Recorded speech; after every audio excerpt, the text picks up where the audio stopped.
When you see the number of losses that the Democratic Party has, you change approaches, you change strategies. And so the strategy of having the multimillionaire out there and raising all kinds of money because they've got all kinds of rich friends and that type of thing, that hasn't gone very well for us. We've got, the Democrats have lost the U.S. House, the U.S. Senate, the presidency. 66% of our states, Republicans hold the majority in both chambers in those states. That's 2/3. So we need a different approach. And I think our party needs a more authentic approach. If we are truly going to be the party that says that we are for the working class people and we want to be that working voice to represent their interests, well then we should be able to have candidates that come from that those working class values, that live it on a day-to-day basis for years and years. I'm coming from a situation where I have chosen to have a career of service. I'm serving the communities, the families in my communities. And people that want to go do research on me, they can go to New Richland, Heartland, Allendale, Geneva, Cannon Falls, Winona, and Rosemount and ask, well, what's this guy like? Is this guy a good guy? Is he fair? Does he do his job well? Does he work hard? Does he treat people with respect? They can go learn about me.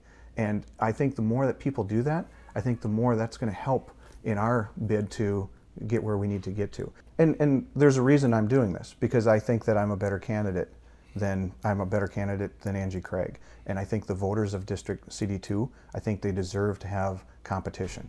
So last go around, Angie, self-funded a big chunk, and this is what happens in politics, is that you see wealthy people come in and they can write a big check for themselves to loan themselves money, and then competition goes away, and in a sense they are have no competition, and they get the endorsement. And I don't think that's good for the democratic process. When Stuart Mills goes and tries to buy an election, when Betsy DeVos tries to go and buy a seat as Secretary of Education, I don't think that's okay. And when other candidates try to do that, I don't think that's okay. And especially when you're trying to represent the Democratic Party, which is supposed to be kind of against the influence of big money and trying to buy and lessen or reduce the voice of the people. This last trimester, I had a couple students make the comment that the United States, the whole purpose of our country, is for us to make as much money as possible. I said, whoa, no, that's not what our country's about, that's selfish. And they shared with me the next day, they brought in a letter and they didn't like that I referred to that stance as being selfish.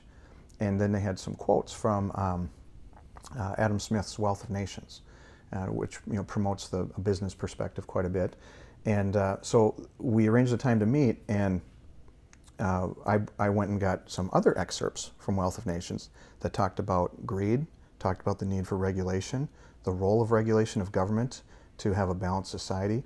And so we had some conversations about that. And then I also talked to him showed him the Declaration of Independence and the Constitution. And we talked about, well, where in there, go find how many times capitalism is mentioned. And it's not. And so we talked about the Wealth of Nations was published in 1776, and that's kind of a magical date. And so it wasn't that influenced our country. But the big concern and the fear from this is students watch what's happening in society and they think, oh, America is about climbing to the top, and whatever you have to do to the people down here to get to the top, that's what our country is about. I don't think that's what our country is about. And I'm hoping that there's other Americans that think the same way.